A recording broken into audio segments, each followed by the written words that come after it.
नमस्कार। आज जिस विषय पर बात होगी वह है भारतीय ज्ञान प्रणाली। भारतीय ज्ञान प्रणाली भारत की उस प्राचीन, बहुआयामी और जीवनोन्मुख बौद्धिक परंपरा का समग्र नाम है जिसने सहस्त्राब्दियों तक मानव जीवन के भौतिक, मानसिक, नैतिक और आध्यात्मिक पक्षों को संतुलित रूप में विकसित किया।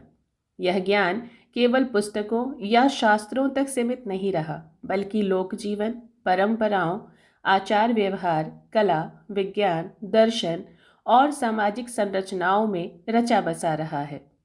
भारतीय ज्ञान प्रणाली की सबसे बड़ी विशेषता यह है कि यह ज्ञान को जीवन से अलग नहीं करती, बल्कि जीवन को ही ज्ञान का आधार और लक्ष्य मानती है।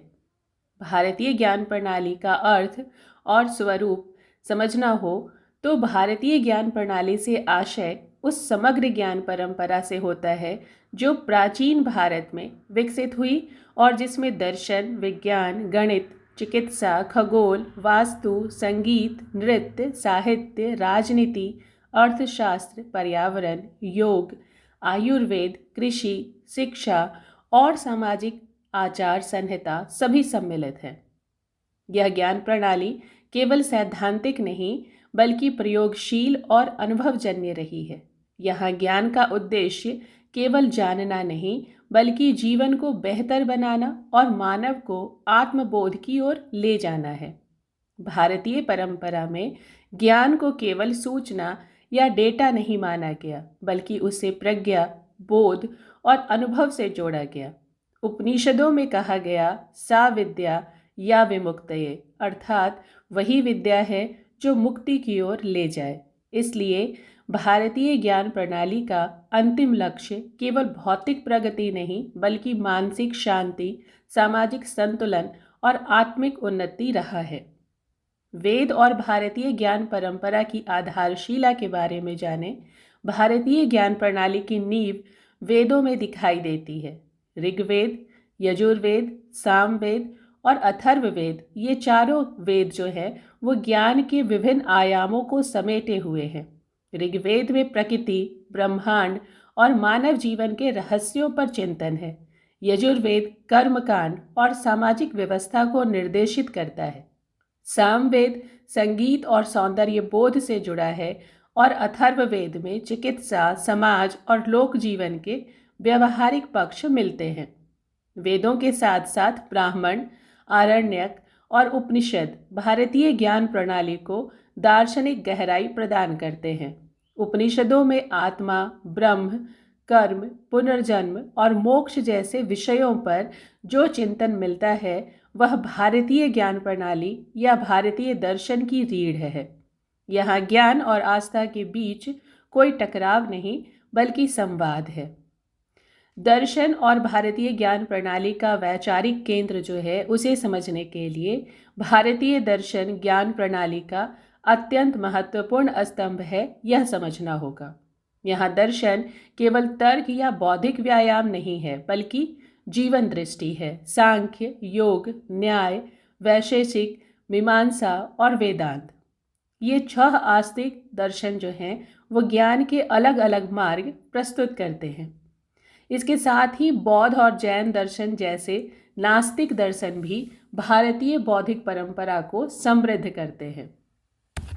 भारतीय दर्शन में बहुलता और सहिष्णुता का अद्भुत उदाहरण मिलता है। यहाँ एक ही सत्य को जानने के लिए अनेक मार्ग स्वीकार किए गए। बुद्ध का मध्यम मार्ग हो या महावीर का अहिंसा का मार्ग, सिद्धांत सभी का केंद्र है मानव कल्याण। यह दर्शन व्यक्ति को आत्मसंयम, करुणा और विवेक की ओर प्रेरित करता है। विज्ञान और गणित में भारतीय योगदान को समझें। भारतीय ज्ञान प्रणाली का विज्ञान पक्ष अत्यंत समृद्ध और मौलिक रहा है। शून्य की अवधारणा, दशमलव पद्धति, बीजगणित, त्रिकोणमिति, ज्यामिति, ये सभी भारतीय गणित की देन हैं। आर्यभट्ट, भास्कराचार्य, ब्रह्मगुप्त जैसे गणितज्ञों ने विश्व गणित को नई दिशा दी। खगोल शास्त्र में ग्रहों की गति, सूर्य चंद्र ग्रहण, समय गणना और पंचांग निर्माण में भारतीय विद्वानों की भूमिका महत्वपूर्ण रही है।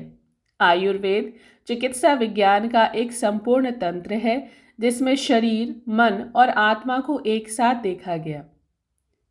चरक संहिता और सुश्रुत संहिता आज भी चिकित्सा जगत में आदर से देखी जाती हैं। योग, आयुर्वेद और जीवन विज्ञान को भारतीय ज्ञान परंपरा के माध्यम से समझा जा सकता है। योग भारतीय ज्ञान प्रणाली का सबसे जीवंत और वैश्विक पक्ष है। पतंजलि का योग सूत्र केवल शारीरिक व्यायाम नहीं बल्कि मानसिक अनुशासन और आत्मविकास का मार्ग है। यम, नियम, आसन, प्राणायाम, ध्यान ये सभी मानव को संतुलित जीवन की ओर ले जाते हैं। आयुर्वेद में स्वास्थ्य को रोग मुक्ति तक सीमित नहीं किया गया बल्कि उसे संतुलन की अवस्था माना गया। प्रकृति, ऋतु, आहार, व्यवहार और मानसिक स्थिति सबका ध्यान रखते हुए आयुर्वेद समग्र चिकित्सा का दर्शन प्रस्तुत करता है। आज के तनावग्रस्त जीवन में आयुर्वेद और योग की प्रासंगिकता और भी बढ़ गई है। शिक्षा प्रणाली और गुरुकुल परंपरा भी भारतीय ज्ञान परंपरा का प्रमुख स्तंभ है। भारतीय ज्ञान प्रणाली में शिक्षा का उद्देश्य केवल रोजगार नहीं बल्कि चरित्र निर्माण और सामाजिक उत्तरदायित्व रहा है। गुरुकुल परंपरा में विद्यार्थी गुरु के सानिध्य में रहकर शिक्षा ग्रहण करता था। शिक्षा निःशुल्क थी और गुरु शिष्य संबंध मानवीय तथा नैतिक मूल्यों पर आधारित था। यहाँ शिक्षा बहुस्तरीय थी। व्याकरण, तर्क, दर्शन, शास्त्र, युद्ध कला, संगीत, कृषि, शिल्प सभी का प्रशिक्षण दिया जाता था। स्त्रियां भी शिक्षा में सहभागी थीं, जैसे गार्गी, मैत्रेयी, लोपामुद्रा आदि। कला, साहित्य और सौंदर्य बोध की बात करें तो भारतीय ज्ञान प्रणाली में कला और साहित्य को जीवन का अनिवार्य अंग माना गया। नाट्यशास्त्र, संगीत, नृत्य, चित्रकला, मूर्तिकला ये सभी केवल मनोरंजन नहीं बल्कि साधन थे। भरत मुनि का नाट्यशास्त्र रस सिद्धांत के माध्यम से मनुष्य की भावनात्मक संरचना को समझता है। संस्कृत, पाली, प्राकृत, अपभ्रंश और बाद में भारतीय भाषाओं का साहित्य ज्ञान, संवेदना और लोक जीवन का अद्भुत संगम प्रस्तुत करता है। रामायण, महाभारत, पुराण, काव्य और कथा परंपरा भारतीय समाज के नैतिक और सांस्कृतिक मूल्यों को पीढ़ी दर पीढ़ी संप्रेषित करती रहती है। सामाजिक, आर्थिक और राजनीतिक चिंतन की बात करें तो भारतीय ज्ञान प्रणाली में समाज और राजनीति पर भी गहन विचार हुआ। कौटिल्य का अर्थशास्त्र राज्य, प्रशासन, कर व्यवस्था और कूटनीति का विस्तृत ग्रंथ है। यहाँ शासन का उद्देश्य केवल सत्ता नहीं बल्कि लोक कल्याण माना गया। वर्ण और आश्रम व्यवस्था का मूल उद्देश्य सामाजिक संतुलन था। हालांकि समय के साथ इसमें विकृतियां आई। भारतीय ज्ञान प्रणाली आत्मालोचन की परंपरा भी रखती है जो इसे जीवंत बनाए रखती है। औपनिवेशिक प्रभाव और ज्ञान का अवमूल्यन के बारे में बात करें तो औपनिवेशिक काल में भारतीय ज्ञान प्रणाली को अवैज्ञानिक, पिछड़ा और अंधविश्वासी कहकर हाशिए पर डाल दिया गया। अंग्रेजी शिक्षा प्रणाली ने भारतीय बौद्धिक परंपरा से दूरी बना ली। परिणाम स्वरूप भारतीय समाज में आत्महीनता और बौद्धिक विस्मृति आ गई। हालांकि स्वतंत्रता के बाद धीरे धीरे भारतीय ज्ञान प्रणाली के पुनर्मूल्यांकन की प्रक्रिया आरंभ हुई। आज यह समझ बन रही है कि आधुनिक विज्ञान और भारतीय ज्ञान परंपरा एक दूसरे के विरोधी नहीं बल्कि पूरक है। समकालीन संदर्भ में भारतीय ज्ञान प्रणाली को देखें तो आज के वैश्विक संकट, पर्यावरण विनाश, मानसिक तनाव, सामाजिक असंतुलन का समाधान भारतीय ज्ञान प्रणाली में निहित है। प्रकृति के साथ सह अस्तित्व, सीमित उपभोग, करुणा और संतुलन ये मूल्य आज अत्यंत प्रासंगिक हैं। नई शिक्षा नीति में भारतीय ज्ञान प्रणाली को शामिल करना इस दिशा में एक महत्वपूर्ण कदम है। इसका उद्देश्य अतीत की पूजा नहीं बल्कि उस ज्ञान को वर्तमान और भविष्य की ज़रूरतों के अनुसार पुनर्पाठ करना है।